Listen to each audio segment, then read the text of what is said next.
அனைவருக்கும் வணக்கம். 2/12/2024 அன்றைய நடப்பு நிகழ்வுகளை நம்ம பார்க்க இருக்கிறோம். ஃபெஞ்சால் புயல். இந்த ஃபெஞ்சால் புயல் மூலமாக விழுப்புரம், புதுச்சேரியில் வரலாறு காணாத மழை கொட்டி தீர்த்துருக்கு. இந்த விழுப்புரம் மாவட்டத்தில் உள்ள மயிலம் என்ற இடத்துல 500 மில்லிமீட்டர் மழை பதிவாயிருக்கு. ஏற்கனவே பார்த்தோம். இந்த ஃபெஞ்சால் புயல் என்ற புயலுக்கு பெயர் வைத்த நாடு எதுன்னு பார்த்தீங்கன்னா சவுதி அரேபியா. அடுத்து பிரிக்ஸ் நாடுகளை பற்றி பார்க்க போகிறோம். இந்த பிரிக்ஸ் கூட்டமைப்பு நாடுகளில் கிட்டத்தட்ட 10 நாடுகள் உள்ளது. அந்த நாடுகளின் பட்டியல் நான் இப்போ வரிசையை வாசிக்கிறேன். பிரேசில், ரஷ்யா, இந்தியா, சீனா, தென்னாப்பிரிக்கா, ஈரான், சவுதி அரேபியா, எத்தியோப்பியா, எகிப்து, ஐக்கிய அரபு அமீரகம் போன்ற 10 நாடுகள் இதில் பிரிக்ஸ் கூட்டமைப்பில் இணைஞ்சிருக்காங்க.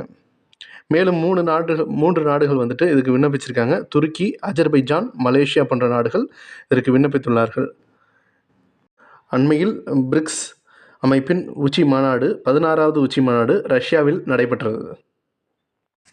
இந்த பிரிக்ஸ் நாடுகள் தங்களது நாட்டின் பணத்தின் மூலமாகவே பரிவர்த்தனைகளை மேற்கொள்ள முன்னெடுப்புகளையும் மேற்கொண்டு வருகிறது.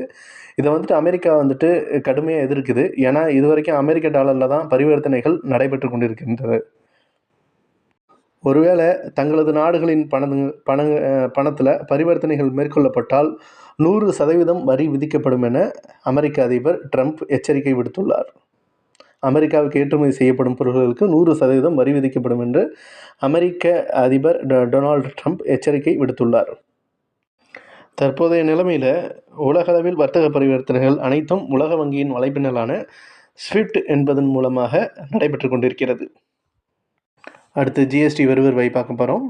இந்த நவம்பர் மாத முடிவில் 1.82 லட்சம் கோடி வரி வசூல் ஆயிருக்கு. டிசம்பர் 1ஆம் தேதி எல்லை பாதுகாப்பு படை தொடக்க தினமாக நாம் அனுசரிச்சிருக்கோம். 59வது அகில இந்திய டிஜிபி மாநாடு ஒடிசா மாநிலம் புவனேஸ்வரத்தில் நடைபெற்றது. உங்களுக்கு தெரியும், தேசிய பாதுகாப்பு ஆலோசகர் அஜித் தோவால் இப்போ இருக்கார். அமெரிக்காவின் மத்திய புலனாய்வு அமைப்பு, அதாவது FBI சொல்லுவாங்க, அதன் இயக்குநராக இந்திய வம்சாவளியை சேர்ந்த காஷ் பட்டேல் என்பவர் நியமிக்கப்பட்டுள்ளார். தமிழகத்தின் எண்ணும் எழுத்தும் திட்டம் அரசு பள்ளிகளில் 1 முதல் 3 வகுப்புகளில் கற்றல் தரத்தை மேம்படுத்துவதற்காக உருவாக்கப்பட்ட திட்டம் தான் இது. இதன் நோக்கம் பார்த்தீங்கன்னா 2025க்குள் அனைத்து மாணவர்களுக்கும் அடிப்படை கல்வி அறிவு மற்றும் எண்ணியல் திறன்களை அடைவதை உறுதி செய்வதாக இதன் நோக்கமாக உள்ளது.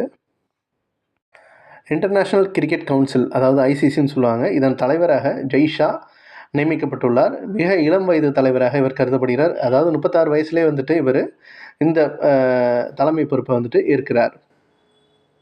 சையது மோடி இன்டர்நேஷ்னல் பேட்மிண்டன் போட்டி, இதில் ஆடவர் பிரிவில் லக்ஷயா சென் என்பவர் சாம்பியன் பட்டத்தை பெற்றுள்ளார்.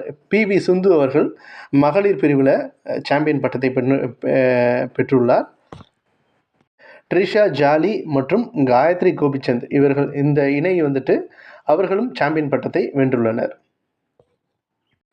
குழந்தைகள் வளர்ச்சி பற்றாக்குறை குறித்து பெண்கள் மற்றும் குழந்தைகள் நல்வாழ்வுத்துறை அமைச்சர் திருமதி சவிதா தாக்கூர் அவர்கள் மாநிலங்களவையில் ஒரு செய்தி தெரிவிச்சிருக்காங்க.